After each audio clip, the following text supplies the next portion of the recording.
1980s की वो Sunday mornings एक टाइम था जब स्कूल की टेंशन भूल के एक गर्मा गर्म चाय या दूध का गिलास लेके टीवी के सामने बैठ जाते थे। स्क्रीन पर आता था एक कार्टून जो सिर्फ एक शो नहीं, एक फैंटेसी वर्ल्ड था। रिची रिच, एक ऐसा छोटा सा लड़का लेकिन दुनिया का सबसे अमीर लड़का, जिसका घर एक महल से भी ज्यादा लग्जरियस है, जिसके पास अपनी रोबोट मेड थी जो क्रिमिनल्स को भी संभाल लेती थी, एक लॉयल बटलर जो प्रॉब्लम का सोल्यूशन होता था, एक क्यूट डॉग डॉलर जिसका हर सिंग एक गूफी मूवमेंट होता था, और दोस्तों का एक छोटा सा पर मस्त गैंग। एंड अमीर से मेरा मतलब ये नहीं कि छोटा मोटा अमीर, तुम्हारी एक्सपेक्टेशन से कई ज्यादा अमीर। उसका घर नहीं था, एक पूरी मिनी सिटी थी जहाँ बॉलिंग एले से लेके बास्केटबॉल फील्ड, टेनिस फील्ड, जो चाहो वो मिलता था। रिची रिच वो फैंटेसी थी जिसे देख के हर बच्चा बोलता था काश मेरी लाइफ भी इसके जैसी होती, या काश मेरे पास भी इतना पैसा हो। तो आज हम रिची रिच के सारे बड़े एडवेंचर को एक कहानी में जोड़कर एक्सप्लेन करने वाले हैं। तो पूरी रिची रिच स्टार्ट से लेके एंड तक कवर करेंगे, जहाँ तुम्हें रिची रिच के सारे एडवेंचर देखने को मिलेंगे। तो अपनी आज की सारी टेंशन भूल के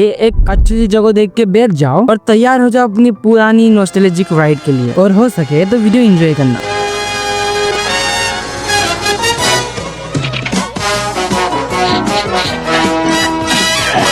His bank account is as rich as his name. That's Rich, Richie Rich. The Richie Rich Show.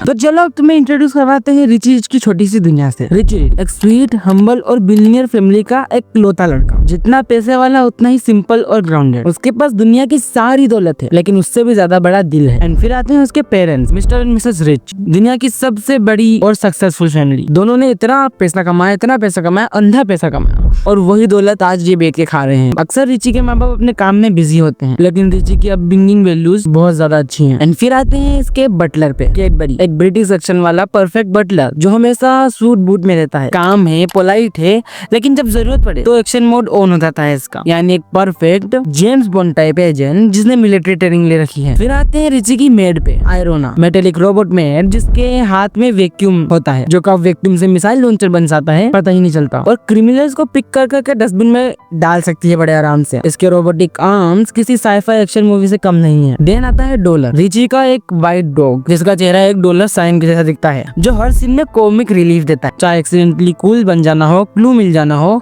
या विलन का प्लेन बिगाड़ देना। दिन यहीं पे रिची की छोटी सी फैमिली में आते हैं प्रोफेसर कीन बीन। ये प्रोफेसर वही प्रोफेसर है जिसने रिची को ये सब कुछ दिया, चाहे रिची के गैजेट हो, चाहे रिची की मेड हो, या सारे ट्रैकिंग डिवाइस, सारे काम यही करता है। एक ऐसा छोटा सा साइंटिस्ट जो कुछ भी बना सकता है, एंड लिटरली कुछ भी। रहता है स्कूल लाइफ में रिची की बेस्ट फ्रेंड है ग्लोरिया, स्वीट, इंटेलिजेंट और एक लौती लड़की जो रिची को इंसान की तरह ट्रीट करती है, ना कि किसी वॉकिंग एटीएम की तरह। और फिर आता है रेजी वांडो, एरोगेंट, स्पॉइल ब्रैट, जो रिची का एक लौता राइवल है, जो रिची के पैसों से जलता है और हर वक्त प्रूव करना चाहता है कि वो बेटर है, बट अनफॉर्चुनेटली हमेशा बहुत बुरी तरह फेल हो जाता है। स्टार्टिंग के एपिसोड में रिची के छोटे छोटे एडवेंचर्स होते हैं, चाहे वो ग्लोरिया को इम्प्रेस करने का एक म्यूजिकल शो हो या रेजी से सिली कॉम्पिटिशन। हाँ, ये लड़का कभी नहीं मानता। रेजी हर वक्त रिची को कॉम्पिटिशन देते रहता है, कभी वो की सिक्योरिटी को फेल करने के लिए उसके घर में घुस जाता है पैसे चुराने, और कभी कहीं कहीं बड़ी बड़ी मुसीबतें खड़ी कर देता है। इन एडवेंचर में शामिल है आयरोना का ओवर द टॉप एक्शन, उसके इतने अच्छे गैजेट्स जो फनी आउटकम देते हैं। हमेशा सब कुछ मस्त चल रहा होता है जब तक एक बड़ा ट्विस्ट नहीं आ जाता। एक दिन रिची के घर का सबसे precious jewel, rich heart diamond, mysteriously चोरी हो जाता है। पुलिस भी पजल्ड होती है और गार्ड भी कंफ्यूज होते हैं, लेकिन रिची काम रहता है। वो अपना डिटेक्टिव मोड ऑन करता है और सिक्योरिटी फुटेज एनालाइज करने लगता है। आयरोना के सेंसर से हिडन फिंगरप्रिंट डिटेक्ट कर लेता है, और डॉलर एक्सीडेंटली एक फटा हुआ कपड़े का टुकड़ा निकाल के ले आता है।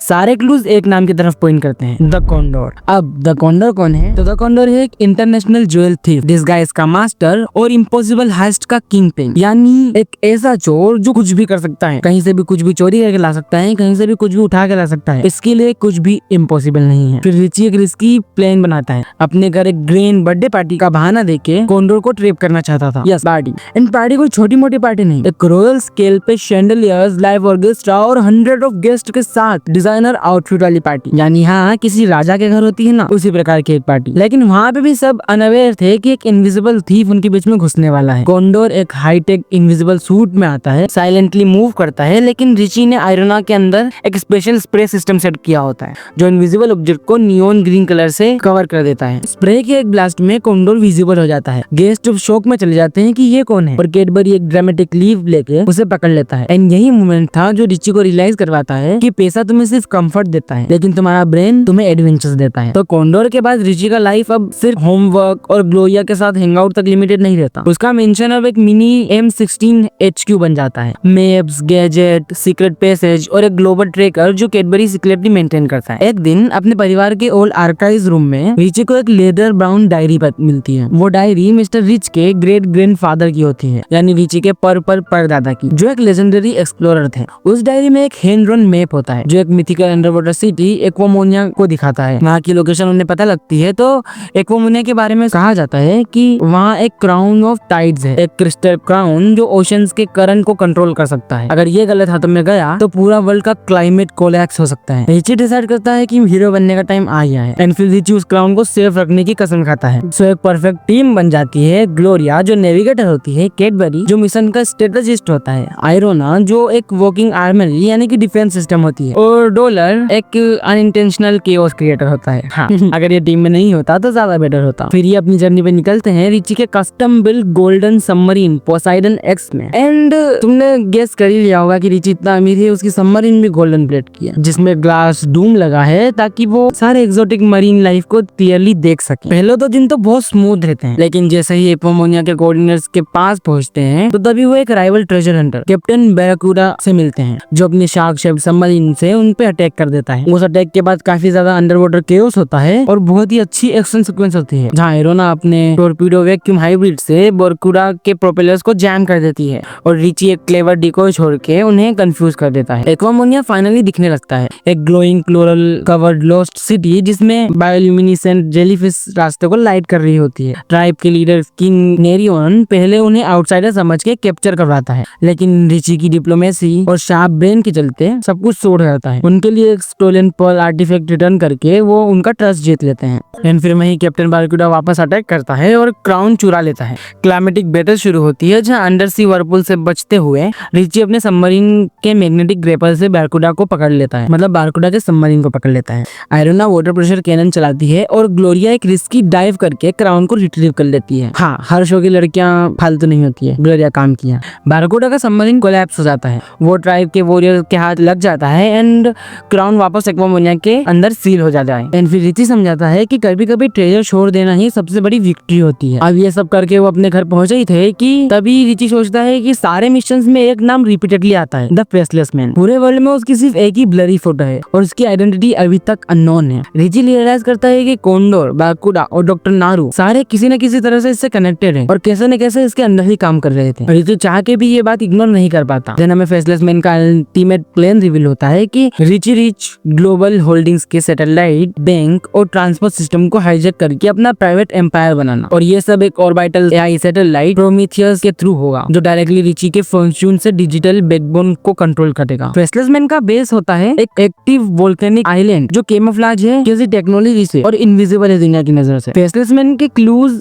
रिची को दुनिया के अलग अलग कॉर्नर्स तक ले जाते हैं, लेकिन सबसे आइकॉनिक मिशन वेनिस और सहारा डिजर्ट के होते हैं। तो सबसे पहले रिची और टीम वेनिस आते हैं क्योंकि उन्हें पता चलता है कि फेसलेस मैन एक ऑक्शन हाउस के थ्रू एक एंशिएंट एन्क्रिप्शन की खरीदने वाला है। ये की एक हाईटेक सैटेलाइट को कंट्रोल कर सकता है। ऑक्शन एक ग्रीन प्लाजो में होती है जहां मास्क्ड बीडर्स और स्मगलर्स एक जगह होते हैं। रिची डिस्गाइज लेकर एंटर होता है और ग्लोरिया एक आर्ट डीलर बन के डिस्ट्रैक्ट करती है और कैडबरी रिफ्रेशमेंट सर्व करते हुए स्पागेटी डिस्ट्रीब्यूट करता है। डील ऑलमोस्ट हो जाती है, लेकिन रिची का कवर ब्लोन हो जाता है। वहां से एक इंसेन गोंडोला चेज स्टार्ट होती है जहां नेरो कैनल्स, फ्लाइंग पिजन और मास्क गून होते हैं। आयरोना अपने प्रोपेलर आर्म से गोंडोला का स्पीड बूस्ट करती है और कैडबरी एक परफेक्ट एम एस्प्रेशो शॉट से गून का गन नॉकआउट कर देता है। एंड में रिची की रिकवर करता है, लेकिन फेसलेस मैन का एक हेंचमैन बच के निकल जाता है। फिर सारे क्लूज रिची को सहारा डेजर्ट लेके जाते हैं जहाँ फेसलेस मैन का सीक्रेट ड्रोन बेस है। ये ड्रोन उनका सैटेलाइट हैकिंग प्लान का पार्ट होता है। डिजर्ट क्रॉसिंग टफ होता है जहाँ सैंडस्टॉर्म, डिहाइड्रेशन और एक मोमेंट ऐसा भी आता है जहाँ रिची और ग्लोरिया को मिराज दिखने लगते हैं, लेकिन कैडबरी अपनी डिजर्ट सर्वाइवल ट्रेनिंग जो उसे ब्रिटिश मिलिट्री दिनों में मिली थी उन्हें सेफ रूट दिखाता है। रात को आयरोना अपने सेंसर से ड्रोन के सिग्नल को ट्रैक करती है जो उन्हें एक जायंट सैंड ड्यून के नीचे छिपा हुआ बेस तक पहुंचाता है। बेस के अंदर रिची एक मेज लाइक टनल सिस्टम को फेस करता है। फेसलेस मैन ने pressure plate, laser grids, holographic guards और बहुत कुछ लगाया था ट्रैप के रूप में ताकि कोई भी इसे पार नहीं कर पाए। लेकिन रिची एक स्मार्ट मूव करता है, अपने पर्ल मेलेडियन को जो उसे एक्वामोनिया की तरफ से गिफ्ट के तौर पे मिला था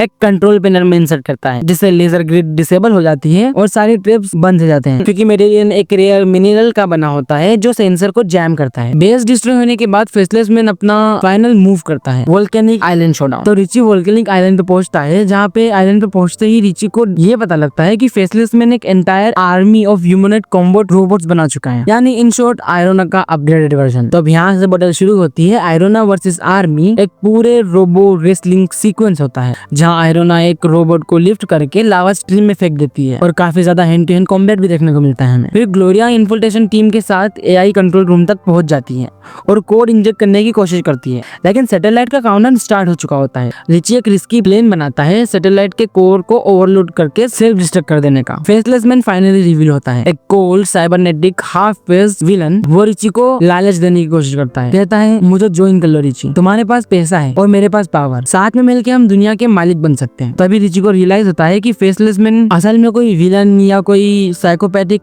पर्सन नहीं है। ये रिची की फैमिली में एक साइंटिस्ट का काम करता था, जहाँ इसके अनएथिकल इन्वेंशंस के चलते इसके बाप ने उसे घर से निकाल दिया था, एंड उसी का बदला ये ले रहा है यहाँ आके, जहाँ पे वो अपने रिची की फैमिली को हाईजैक करना चाहता है एंड इस सैटेलाइट मिसाइल से लोगों को डिस्ट्रॉय। तो रिची रिफ्यूज करता है, कहता है पावर बिना वैल्यूज के सिर्फ डिस्ट्रक्शंस है। एक फाइनल 1-to-1 फाइट होती है जो लावा बीच पे टेक प्लेस करती है।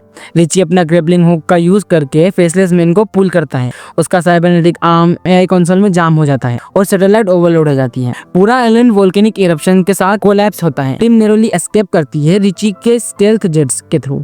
फेसलेस मैन का क्या हुआ ये किसी को नहीं पता, वो बचा या मर गया अभी तक ये मिस्ट्री अननोन ही है। शायद पॉसिबली अगले सीजन या अगले मूवी के लिए हिंट दे रहे हो, बट हू नोस, शायद बस टीज करके छोड़ दिया हो। सो अब इस क्लाइमेटिक एक्स्ट्रा टेंस्ड बैटल के बाद रिची वापस रिचविल में आ जाता है, जहाँ रिचविल में रिची का एक हीरोइक वेलकम होता है। मिस्टर और मिसेस रिच प्राउड होते हैं कि रिची अब सिर्फ एक स्पॉइल्ड बिलियनर किड नहीं रहा, वो एक रिस्पॉन्सिबल, ब्रेव, एम्पैथिक लीडर बन चुका है। ग्लोरिया अपने जर्नलिज्म ब्लॉग पे लिखती है, the boy who outsmart a $1 billion villain, एक ऐसा लड़का जिसने $1 बिलियन विलन को आउटस्मार्ट करके जीत हासिल करी। इस हेडलाइट के साथ पूरा केस पब्लिश कर दिया जाता है, जो वायरल हो जाता है और कैडबरी अपनी ब्रिटिश अंडरस्टैंडमेंट में कहता है कि सर शायद अगली बार हम दुनिया को बचा सकते हैं बिना अपने जूतों में सैंड लिए। आयरना एक सरकास्टिक बीप साउंड करती है और वहीं पे बालकनी पे खड़ा सनसेट दिखता हुआ रिची सॉफ्टली कहता है कि पैसा तुम्हें कंफर्ट देता है, लेकिन सच में जीना तब लगता है जब तुम अपने दोस्तों के साथ होते हो और सही काम करते हो। यानी पैसे से हर चीज नहीं खरीदी जा सकती है, कुछ चीजें तुम्हें खुद कमाना होती है। स्क्रीन स्लोली फेड होता है, मेंशन के ऊपर का सीन दिखाया जाता है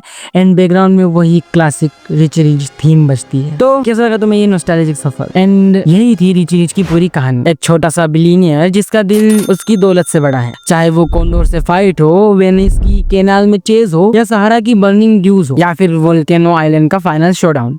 रिची ने हमेशा दिखाया है कि असली ताकत पैसों में नहीं बल्कि दोस्ती, हिम्मत और सही दिल में होती है। ये सीरीज हमें एक मैसेज देती है, रिसोर्सेज सबके पास अलग होते हैं, लेकिन जो तुम्हारे पास है उसका इस्तेमाल तुम दुनिया को बेहतर बनाने के लिए करते हो, वही तुम्हें असली हीरो बनाता है। तो अगर तुम लोगों को ये एक्सप्लेनेशन पसंद आया हो तो वीडियो को लाइक जरूर करें और अपना favourite Richie Rich movement comment में बताएं, और ऐसे ही और अमेजिंग नॉस्टैल्जिक कहानियों के लिए चैनल को सब्सक्राइब कर लें। I am your host Nito and मैं मिलता हूँ तुमसे अगली वीडियो में एक नई और इंटरेस्टिंग कहानी के साथ। तब तक के लिए तुम्हारा ये नॉस्टैल्जिक मूवमेंट एंजॉय करो और याद रखना रिची रिच सिर्फ एक कैरेक्टर नहीं है, वो एक सोच है। एंड इसी तरह शोज को एंजॉय करते हुए जस्ट बी ए सिनेफाइल।